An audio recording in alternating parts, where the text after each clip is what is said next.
اتنا ٹائم ہو گیا، اون جی ابھی تک نہیں آئے؟ اب تو اندھیرا ہونے والا ہے۔ پھوپھو نے تو کہا تھا آنے میں دیر ہو جائے گی، لیکن اون جی تو آنے والے تھے۔ اس نے کھانے میں ساری ڈش اون کی پسند کی بنائی تھی، لیکن اون تھا جو آنے کا نام ہی نہیں لے رہا تھا۔ یا اللہ، بارش بھی شروع ہو گئی۔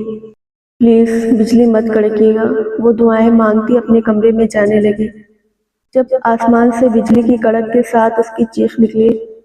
جلدی سے بھاگتے ہوئے اپنے کمرے میں آئی اور دروازہ اندر سے بند کر کے بیٹھ گئی۔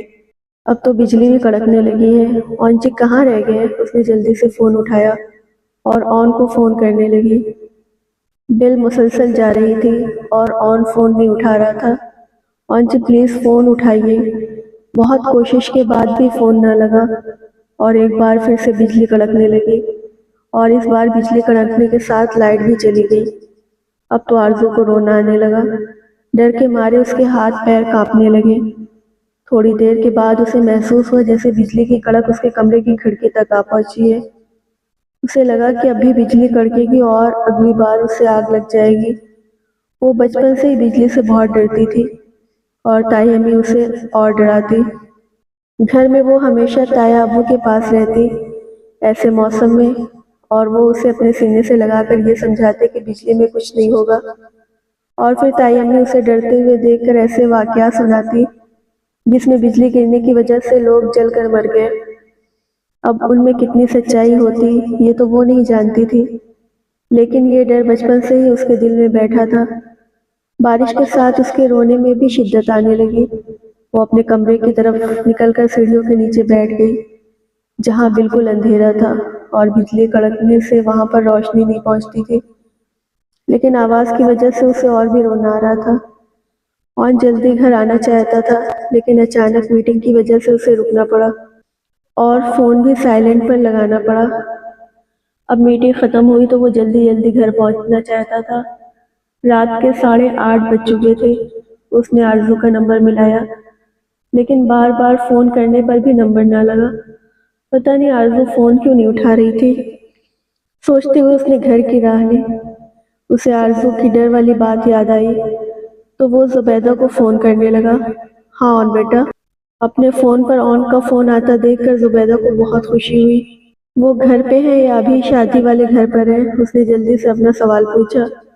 بیٹا بارش بہت تیزی سے شروع ہو گئی تھی، اس لیے میں نے سوچا بارش ذرا کم ہو جائے تو پھر نکلتے ہیں۔ زبیدہ بھی بول ہی رہی تھی کہ اون نے فون بند کر دیا اور گاڑی کی اسپیڈ بڑھا دی۔ آئی ایم سوری میری جان، میں بہت کوشش کے باوجود بھی جلدی نہیں آ سکا۔ اس نے جلدی سے میسج ٹائپ کیا اور آرزو کے نمبر پر سینڈ کیا۔ اسے لگا شاید آرزو اس سے ناراض ہو گئی، لیکن اب بھی کوئی رپلائی نہ آیا تو اس نے گاڑی کی اسپیڈ مزید بڑھا دی۔ آدھے گھنٹے کا راستہ اس نے 10 منٹ میں طے کیا تھا۔ وہ کافی دیر سے بیل بجاتا رہا، لیکن اندر سے کوئی جواب نہ آیا۔ پھر اسے لگا شاید بجلی نہیں، کیونکہ ہر طرف اندھیرا چھا گیا تھا اور بجلی نہ ہونے کی صورت میں اس کے گھر کی بیل نہیں بجتی تھی۔ بجلی نہیں ہے، یو پی ایس کس بیوقوف نے آف کیا؟ اس نے سوچتے ہوئے دوبارہ سے آرزو کا نمبر ملایا، جو بج بج کر بند ہو گیا اور کوئی جواب نہ ملا۔ بارش اتنی شدت پکڑے ہوئے تھی، اس نے زور زور سے دروازہ کھٹکھٹایا، لیکن بے سود، اب بھی کوئی جواب نہ ملا۔ اب اسے آرزو کی فکر ہونے لگی۔ اس گھر میں 2 نوکرانیاں کام کرتی تھی، لیکن وہ بھی 6 بجے اپنا کام ختم کر کے اپنے اپنے گھر چلی جاتی۔ اب اون کے پاس دیوار پھرانگنے کے علاوہ اور کوئی راستہ نہ تھا۔ اس نے بڑی مشکل سے دیوار پھرانگی اور کمرے کی طرف بھاگا، لیکن آرزو یہاں بھی نہ تھی۔ وہ پورے گھر میں اسے تلاش کرنے لگا۔ جب وہ سیڑھیوں کے نیچے خود میں سمٹی اپنے کانوں پر زور سے ہاتھ رکھے رو رہی تھی، اون جلدی سے اس کے قریب آیا اور اسے اپنے سینے سے لگا کر اس کے سینے سے لگتے ہی وہ بلک بلک کر رونے لگی۔ آئی ایم سوری آرزو، میں جلدی آنا چاہتا تھا لیکن نہیں آ سکا، پلیز رونا بند کر دو۔ وہ اسے اپنے ساتھ لگائے چپ کروانے لگا۔ آپ بہت برے ہیں، آپ سے بات کبھی نہیں کروں گی، آپ سے نہیں چاہیے مجھے آپ کا ساتھ، بہت گندے ہیں آپ۔ وہ مسلسل اپنے نازک ہاتھوں سے اس کے سینے پر مکے مارتے اس کے ساتھ چپکی ہوئی تھی۔ ڈر کی وجہ سے اس کا روم روم کانپ رہا تھا۔ اون کو اپنی غلطی کا شدت سے احساس ہوا۔ بس میری جان، آئندہ یہ غلطی نہیں ہوگی۔